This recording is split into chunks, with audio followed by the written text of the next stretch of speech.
1 अक्टूबर 2024 को ईरान ने इजरायल के ऊपर 180 से ज्यादा बैलिस्टिक मिसाइलें दागी थी। ईरान ने यह हमला हमास के मुखिया इस्माइल हानिये और अपने कमांडर अब्बास निल्फोरशान की हत्या का बदला लेने के लिए किया था।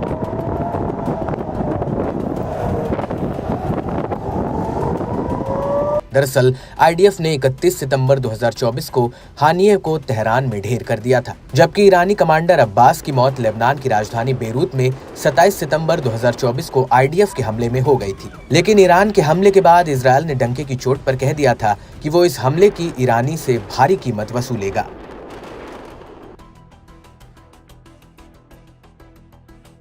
और इजरायल के इस हमले से अंदाजा लगाया जा रहा था कि इजरायल ईरान के परमाणु और तेल ठिकानों पर हमले कर सकता है। लेकिन इससे पहले कि यह हमला होता, इजरायल और अमेरिका की ये पूरी योजना सोशल मीडिया पर लीक हो गई, जिसके बाद ईरान पर हमला करने की बात ठंडे बस्ते में चली गई।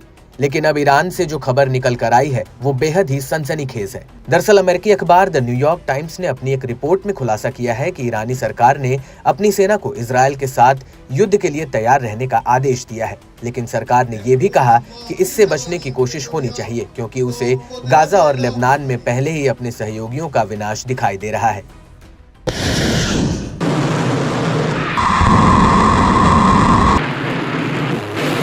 आपको बता दें कि ये जानकारी ईरान के 4 अधिकारियों ने न्यूयॉर्क टाइम्स को दी है। उन्होंने बताया कि सुप्रीम लीडर अयातुल्ला खामनेई ने सेना को इजरायली हमले का जवाब देने के लिए अलग अलग तरह के प्लान तैयार करने के लिए कहा है। हालांकि ईरान इजरायल पर जवाबी हमला कैसे करेगा, ये इजरायल के हमले की तीव्रता पर निर्भर करेगा।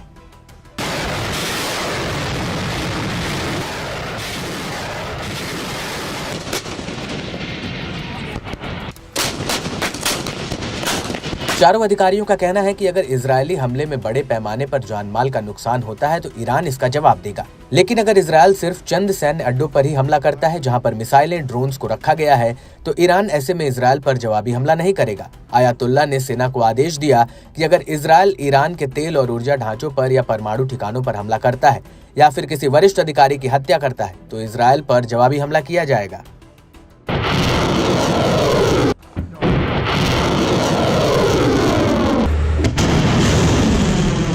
ईरान की इस्लामिक रेवोल्यूशनरी गार्ड कॉर्प्स के 2 अधिकारियों ने न्यूयॉर्क टाइम्स को बताया है कि अगर इजरायल को तगड़ा नुकसान पहुंचता है तो इजरायल पर 1000 बैलिस्टिक मिसाइलें तक फायर की जा सकती हैं।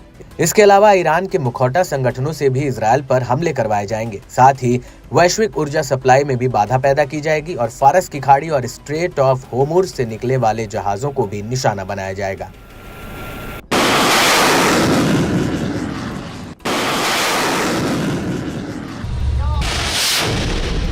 आपको बता दें कि ईरानी राष्ट्रपति मसूद पेजेश्कियन ने कई बार कहा है कि वो इजरायल के साथ युद्ध नहीं चाहते। अगर इजरायल उसके किसी बड़े सैन्य अधिकारी पर हमला करता है तो ये ईरान के उन नेताओं के लिए बड़ी चुनौती बन जाएगी जो हमास और हिजबुल्लाह के नेताओं की हत्या के बाद भी खुद को कमजोर और असुरक्षित नहीं दिखाना चाहते हैं।